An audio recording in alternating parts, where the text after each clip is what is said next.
এটা কি তুই স্বপ্নে দেখেছিস যে তুই রোগা হয়ে গেছিস? আমি যথেষ্ট রোগা, ও জাস্ট মনটা বড় বলে বাইরে থেকে এইভাবে প্রকাশ করে।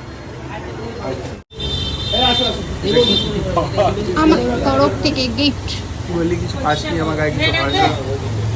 দেখ হয় কিনা জানি না, তো হবে কি খুলে দেখ পছন্দ হয় কিনা। পছন্দ আমার সবই হয়, আমার কোনো গায়ে হয় কিনা সেইটা বড় ব্যাপার। হ্যাঁ, বড় ব্যাপার হচ্ছে ওটাই।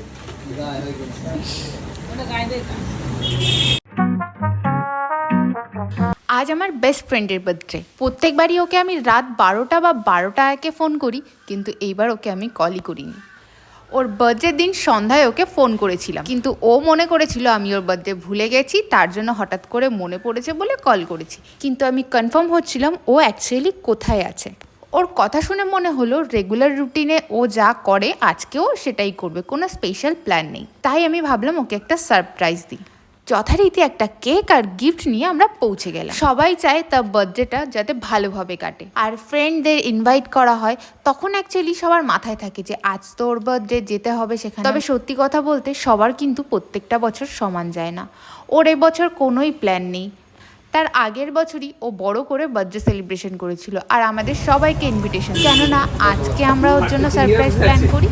এই যে বার্থডে বয়, আমার আজকে কোনো প্ল্যান নেই। বার্থডে বয়ের অবস্থা আমাদের 50 বছরের বয়। ও রোজ এই ফলের দোকানে গিয়ে আড্ডা দেয়, তো আমি জানতাম ও এখানেই থাকবে। আর এই 50টা দেখে ভেবো না যে ওর 50 বছর বয়স, এখনো 30-এর ঘরেই পড়েনি। আমি মজা করেই ওটা নিয়ে এসেছিলাম।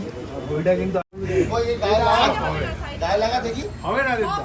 ভগবান, আর হয়ে গেছে। এই তো কাট ঠিক আছে, তোর কাট ঠিক আছে মানে ঠিক আছে। হ্যাঁ, ঠিক আছে। এই যে আচ্ছা, আগে আমাকে বল, ছুরি। দুটো হাতে কাট।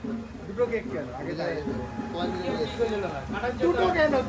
দুটো কাটার জন্য আনা হয়েছে।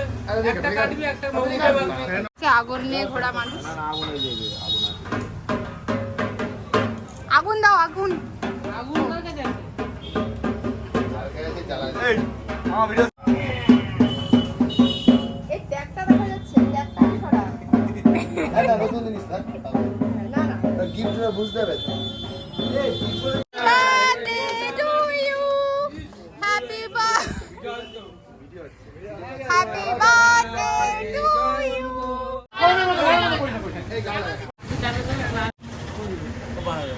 জন্মদিন কি আমার? আরে তুই কেক খা। আরে খা না। আরে সে তখন তো ফোন ধরে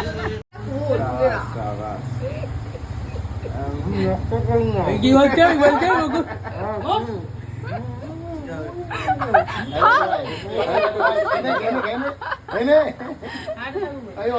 গা করে যাবে, বিশ্বাস কর।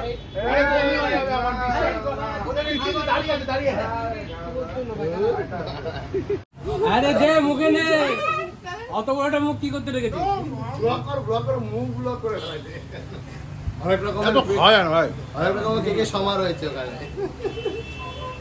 আর এই স্যান্ডউইচটা স্পেশাল একটা দোকানের, মানে আমরা আগেও অনেকবার খেয়েছি, তা ও এটাই আমাদেরকে খাওয়ালো। সবসময় যে খুব বড়োভাবে সেলিব্রেট বা বড় কিছু করতে হবে তেমনটি কিন্তু মোটেও না। ছোটোখাটোভাবে আমরা সেলিব্রেশন করে আনন্দ করতেই পারি। আর এইটা যে ফলের দোকানটা ছিল, তার দোকান থেকে আমি কটা আম কিনে নিয়েছিলাম, আর সেটা নিয়ে আমি বাড়ির দিকে যাব। হ্যাঁ, রাত্রের জন্য হাবড়া স্টেশন থেকে রুটি তরকা নিয়েছিলাম, আর বাড়ি গিয়ে মেনলি আমি আম কেটে খাবো। চলো আজকের জন্য টাটা, দেখা হবে অন্য কোনো ব্লগে।